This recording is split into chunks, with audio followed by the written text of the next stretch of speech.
Hello dears, നമ്മളിനി പഠിക്കാൻ പോകുന്ന വിഷയമാകുന്നു ചരിത്രം, ദാറ്റ് ഈസ് ഹിസ്റ്ററി. ഈ വിഷയത്തിൽ നിന്ന് നമ്മുടെ എല്ലാ പരീക്ഷകളിലും ചോദിക്കുന്ന ഭാഗങ്ങളെ അടിസ്ഥാനമാക്കി ഹിസ്റ്ററി എന്ന സബ്ജക്റ്റിനെ നമുക്ക് 3 പ്രധാന വിഭാഗങ്ങളായി തിരിക്കാം.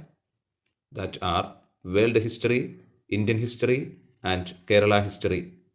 The subject we are going to study now is history.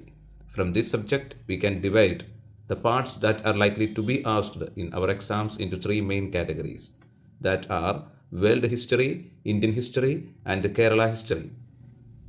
നമ്മുടെ സബ്ജക്റ്റായ ഹിസ്റ്ററിയുടെ ഡീപ്പ് ലെവലിലേക്ക് പോകുന്നതിന് മുമ്പായി നമുക്കൊരു ടൈം ലൈൻ പരിചയപ്പെടാം.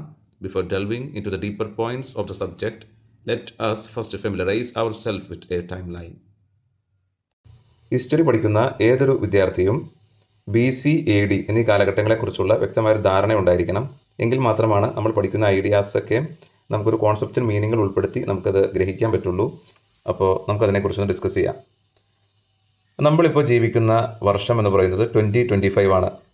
അല്ലെങ്കിൽ AD 2025 നമ്മൾ ജീവിക്കുന്നത്, അല്ലെങ്കിൽ 2025 CEയിലാണ് നമ്മളിപ്പോൾ ജീവിക്കുന്നത്. 3 രീതിയിൽ പറഞ്ഞാലും ശരിയാണ്.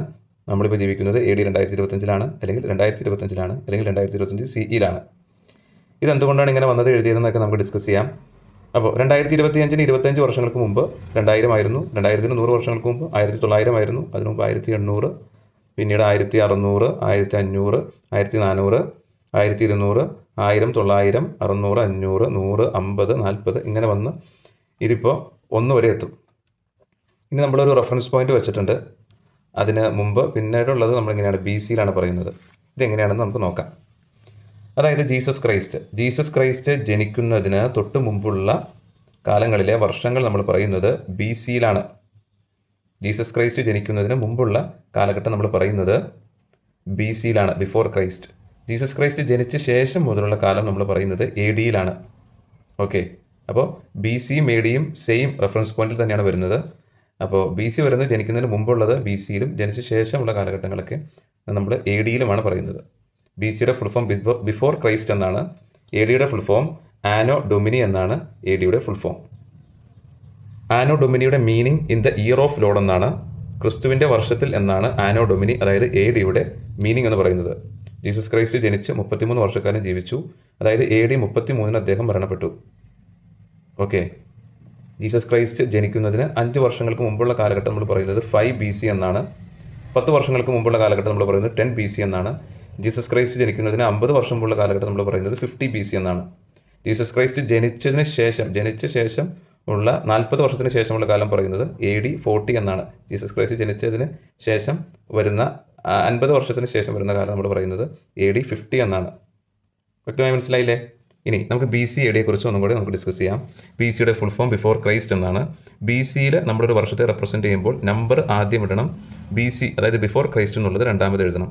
അങ്ങനെയാണ് എഴുതേണ്ടത്. നോക്കൂ, നമ്പർ ആദ്യം, BC രണ്ടാമത്, 5 BC, 10 BC, 50 BC, 100 BC, 300 BC ഇങ്ങനെയാണ് വരുന്നത്. 10,000 BC, 1 lakh BC, 3 lakh BC, 6 lakh BC, 1 crore, 6 crore, 25 crore. അങ്ങനെ നമുക്കത് റെപ്രസെൻറ്റ് ചെയ്യാം. ഇനി ADയുടെ ഫുൾ ഫോം എന്താണ്? AD എന്ന് പറഞ്ഞാൽ ആനോ ഡൊമിനി എന്നാണ് മീനിങ്. അതിൻ്റെ അർത്ഥം in the year of lord എന്നാണ്, ക്രിസ്തുവിൻ്റെ വർഷത്തിൽ എന്നാണ്. ആഫ്റ്റർ ഡെത്ത് എന്ന് ADക്ക് നിങ്ങൾ ഫുൾ ഫോം വയ്ക്കരുത്. ആഫ്റ്റർ ഡെത്ത് എന്ന് പറയാൻ പാടില്ല, തെറ്റാണത്. ഓക്കെ, അങ്ങനെ പറയരുത്. ഓക്കെ, ഇനി ADയിൽ നമ്മൾ റെപ്രസെൻറ്റ് ചെയ്യുമ്പോൾ AD 5 എന്ന് എഴുതാം. നമ്പർ രണ്ടാമത് എഴുതാം, AD എന്നുള്ളത് ആദ്യം എഴുതാം. അല്ലെങ്കിൽ വെറുതെ 5 എന്ന് ഇട്ടാലും മതി. അപ്പോൾ അതിൻ്റെ അർത്ഥം എന്താണ്? ക്രിസ്തു ജനിച്ചതിന് 5 വർഷങ്ങൾക്ക് ശേഷം എന്നാണ് AD 5ൻ്റെ അല്ലെങ്കിൽ 5 എന്നുള്ളതിൻ്റെ മീനിങ്. ഇത്ര സംശയമൊന്നുമില്ലല്ലോ. ഇനി 20ാം നൂറ്റാണ്ട് മുതൽ, സിൻസ് ദ 20th സെഞ്ച്വറി, നമ്മൾ എന്ത് ചെയ്യാൻ തുടങ്ങി? The time BCE, before common ഇറ എന്നുള്ളൊരു ടൈം നമ്മൾ ഉപയോഗിക്കാൻ തുടങ്ങി. അതുപോലെ ആൻഡ് CE, കോമൺ ഇറ എന്നുള്ള ടൈം നമ്മൾ ഉപയോഗിക്കാൻ തുടങ്ങി. Have been used instead of BC and AD. BCക്കും ADക്കും പകരം. അപ്പോൾ BCക്ക് പകരം നമ്മൾ BCE എന്നുള്ള ടൈം നമ്മൾ ഉപയോഗിക്കാൻ തുടങ്ങി. ADക്ക് പകരം നമ്മൾ CE എന്നുള്ള ടൈമും ഉപയോഗിക്കാൻ തുടങ്ങി. 20th സെഞ്ച്വറിയിലൊക്കെയാണ് അത് ആരംഭിച്ചത്. BCക്ക് പകരം BCE, ADക്ക് പകരം CE. ഇനി AD 5 നമുക്ക് 5 എന്ന് എഴുതാമെന്ന് പറഞ്ഞല്ലോ. ഇതിൻ്റെ അർത്ഥം എന്താണ്? ക്രിസ്തു ജനിച്ചതിന് 5 വർഷങ്ങൾക്ക് ശേഷം എന്നാണ് AD 5ൻ്റെ അല്ലെങ്കിൽ 5ൻ്റെ മീനിങ്. നമുക്കിതിനെ 5CE എന്ന് എഴുതാം. ഈ CEയിൽ, ADനെ CEയിൽ റെപ്രസെൻറ്റ് ചെയ്യുമ്പോൾ നമുക്ക് എന്ത് ചെയ്യാം? നമുക്ക് നമ്പർ ആദ്യം എഴുതാം. CE രണ്ടാമത് എഴുതിയാൽ മതി. ഇനി BCനെ നമുക്ക് 20th സെഞ്ച്വറിക്ക് ശേഷം മുതൽ നമ്മൾ BCE എന്ന് റെപ്രസെൻറ്റ് ചെയ്യാൻ തുടങ്ങിയല്ലോ.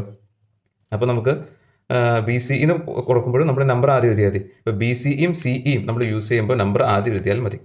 ഈ എ ഡി എഴുതുമ്പോഴാണ് നമ്മൾ എന്ത് ചെയ്യേണ്ടത്, നമ്പർ രണ്ടാമത് ഇടേണ്ടത്. ഇപ്പോൾ നമ്മൾ കോമൺ ആയിട്ട് സിഇയിലാണ് എല്ലാ കാര്യങ്ങളും പറയാറുള്ളത്, സിഇയിലും ബി സിയിലാണ് പറയാറുള്ളത്. ഇനി പഴയ രീതി ഫോളോ ചെയ്യുന്നവർക്ക് എ ഡിയിലും ബി സിയിലും പറയാം. എ ഡിയിൽ പറയുമ്പോൾ നമ്പർ രണ്ടാമത് എഴുതണം എന്ന് മാത്രം, ബി സിയിൽ പറയുമ്പോൾ നമ്പർ ആദ്യം എഴുതണം എന്ന് മാത്രം. ഇനി സിഇയിലും ബി സിയിലും പറയുന്നതെങ്കിൽ നമ്പർ ആദ്യം എഴുതിയാൽ മതി. Okay. When using CE and B C the number is written first followed by B CE or CE. അത് ക്ലിയർ ആയെന്ന് വിശ്വസിക്കുന്നു. ഇനി നമുക്ക് നോക്കാം. ഇനി ജീസസ് ക്രൈസ്റ്റ് ജനിക്കുന്നതിന് മുമ്പ് നമ്മൾ ബി സിയിൽ പറയും, ജനിച്ച ശേഷം മുതലുള്ളത് എ ഡിയിലും പറയും. ജീസസ് ക്രൈസ്റ്റ് 33 വയസ്സിന് ജീവിച്ചു, അതുകൊണ്ട് നമുക്ക് എന്ത് പറയാം, എ ഡി 33 അദ്ദേഹം മരണപ്പെട്ടു, അല്ലേ? കാരണം എ ഡി എന്ന് പറയുന്നത് അദ്ദേഹത്തിൻ്റെ കാലഘട്ടമാണ്. ഓക്കെ. ഇനി എ ഡി 40 എന്ന് പറഞ്ഞാൽ എന്താണ് അതിൻ്റെ മീനിങ്? ജീസസ് ക്രൈസ്റ്റ് ജനിച്ചതിന് 40 വർഷങ്ങൾക്ക് ശേഷം എന്നാണ് എ ഡി 40യുടെ മീനിങ്.